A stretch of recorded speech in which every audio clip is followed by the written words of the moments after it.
दिल्ली देश की राजधानी में एक बेहद शर्मनाक घटना हुई है। हम सब जानते हैं कि दिल्ली शहर में महिलाएं कभी भी सुरक्षित नहीं रही हैं, लेकिन आज दिन दहाड़े दिल्ली के एक हाईली सिक्योर्ड एरिया में न्यायालय के परिसर के अंदर एक महिला को बार बार गोली मारी जाती है, उनको अटैक किया जाता है। ये घटना दिन दहाड़े होती है, एक प्रोटेक्टेड एरिया में होती है और देश की राजधानी में होती है। आज दिल्ली वालों के लिए, मैं तो कहूंगी पूरे देशवासियों के लिए, इससे ज्यादा शर्मनाक घटना नहीं हो सकती है कि हमारी देश की राजधानी में दिन दहाड़े इस तरह की घटनाएं घट सकती हैं। किसी भी शहर में न्यायालय का परिसर, कोई भी कोर्ट कॉम्प्लेक्स सबसे ज्यादा सिक्योर्ड एरियाज में से होता है। वहां पर पुलिस तैनात होती है, वहां पर पीसीआर वैन्स तैनात होती हैं, वहां पर हर एंट्री पर, हर एग्जिट पर मेटल डिटेक्टर्स होते हैं, स्कैनर्स होते हैं, पुलिस मैन, पुलिस विमेन मौजूद होती हैं, बिना चेकिंग के किसी की एंट्री नहीं होती है। और इतनी सुरक्षा के बावजूद आज दिल्ली शहर में दिन दहाड़े एक महिला पर साकेत कोर्ट में गोली चल जाती है। मैं विनोद जी से रिक्वेस्ट करूंगी कि वो आपको दिखाएं आज कोर्ट में क्या हुआ।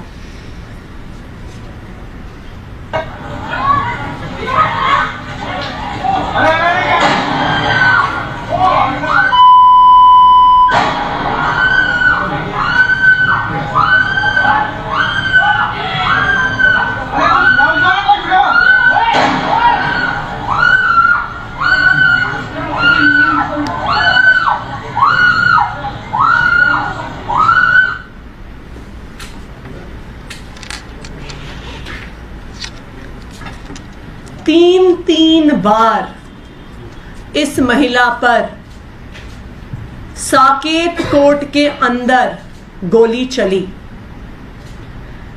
और ये इस शहर में पहली ऐसी घटना नहीं है। चाहे कोर्ट के कॉम्प्लेक्स के अंदर हो, चाहे कोर्ट कॉम्प्लेक्सेस के बाहर हो, चाहे बसों में हो, चाहे सड़कों पर हो, पूरी दिल्ली में क्राइम दिन ब दिन बढ़ रहा है।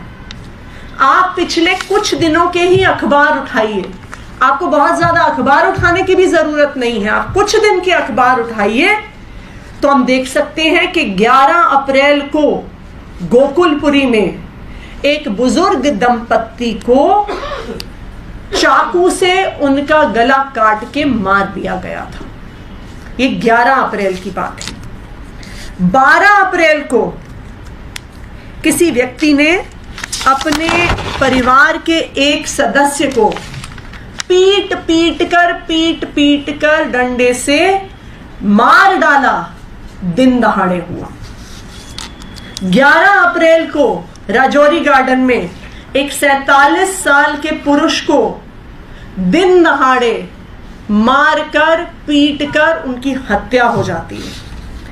3 अप्रैल को एक गर्भवती महिला को उनके पड़ोसी द्वारा गोली चला दी जाती है, क्योंकि उनके घर से कितना शोर आ रहा था, इस पर झगड़ा हो गया।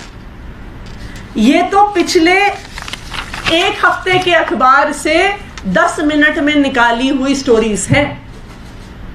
हम आधे घंटे अगर पिछले 2 हफ्ते 3 हफ्ते के अखबारों को देखने जाएंगे तो पूरी लिस्ट बन जाएगी क्राइम्स की।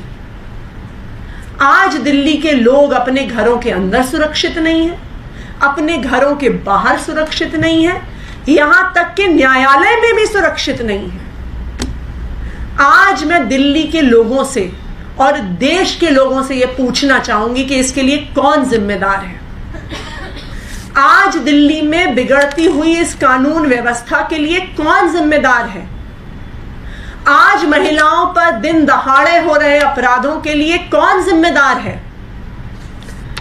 इस सवाल का जवाब हमारे देश के संविधान में लिखा हुआ है। संविधान में स्पष्ट तौर से लिखा है कि देश की राजधानी दिल्ली में लॉ एंड ऑर्डर और पुलिस की व्यवस्था के लिए दिल्ली के लेफ्टिनेंट गवर्नर जिम्मेदार है। मैं आज विनय सक्सेना जी से पूछना चाहूंगी कि उनको तो एलजी बने तकरीबन 1 साल हो गया। वो खुद आते हैं, टीवी पर कहते हैं, इंटरव्यू में कहते हैं, अखबार वालों को कहते हैं कि मैं तो ग्राउंड पे रहने वाला आदमी हूं, मैं तो जमीनी स्तर पे काम करता हूं। तो मैं आज एलजी विनय सक्सेना जी से ये पूछना चाहूंगी कि आपने पिछले 1 साल में दिल्ली की लॉ एंड ऑर्डर की व्यवस्था सुधारने के लिए क्या किया? आपने पिछले 1 साल में दिल्ली की महिलाओं को सुरक्षित करने के लिए क्या किया? आपने पिछले 1 साल में दिल्ली की पुलिस व्यवस्था को दुरुस्त करने के लिए क्या किया? एलजी साहब सुबह से लेके रात तक सिर्फ एक काम करते हैं, अरविंद केजरीवाल के काम को रोकने का काम करते हैं। फिर चाहे वो स्कूल के काम रोकना हो, चाहे वो मोहल्ला क्लिनिक में डॉक्टर्स की तनख्वाह रोकना हो, चाहे वो मोहल्ला क्लिनिक में टेस्ट रोकना हो, चाहे वो बुजुर्गों की पेंशन रोकना हो, चाहे वो अस्पताल में काम कर रहे डेटा एंट्री ऑपरेटर्स की तनख्वाह रोकना हो, चाहे वो टीचर्स को फिनलैंड जाने से रोकना हो, ये सारे काम सुबह से लेके रात तक एलजी साहब करते हैं। वो एक दूसरा भी काम करते हैं। जहां जहां अरविंद केजरीवाल जी की सरकार काम कर रही है वहां पर जाके फोटो खिंचाने का काम करते हैं। तो कभी जल बोर्ड के काम में जाके फोटो खिंचाएंगे, तो कभी अरविंद केजरीवाल जी द्वारा बनाई गई यूनिवर्सिटी कैंपस में जाके फोटो खिंचाएंगे, तो कभी अरविंद केजरीवाल जी की पीडब्ल्यूडी विभाग द्वारा बनाई गई सड़कों पर फोटो खिंचाएंगे। लेकिन मैंने आज तक एलजी साहब की एक भी फोटो नहीं देखी है किसी पुलिस स्टेशन पे सरप्राइज इंस्पेक्शन करते हुए। आज तक मैंने एलजी साहब की एक भी फोटो नहीं देखी है किसी पीसीआर वैन पे सरप्राइज इंस्पेक्शन करते हुए। आज तक मैंने एलजी साहब की एक भी फोटो नहीं देखी है रात के अंधेरे में जहां पर महिलाओं के साथ अपराध होते हैं उन इलाकों में जाते हुए। मैं एलजी साहब से एक विनम्र निवेदन करना चाहती हूं कि इस देश के संविधान ने आपको कुछ जिम्मेदारी दी है, दिल्ली की चुनी हुई सरकार को कुछ जिम्मेदारी दी है। आप कृपया दिल्ली की चुनी हुई सरकार को अपनी जिम्मेदारी करने दीजिए। अरविंद केजरीवाल जी के काम में टांग अड़ाने की, अरविंद केजरीवाल जी के काम को रोकने में जो अपना समय आप लगाते हैं उसको रोक दीजिए।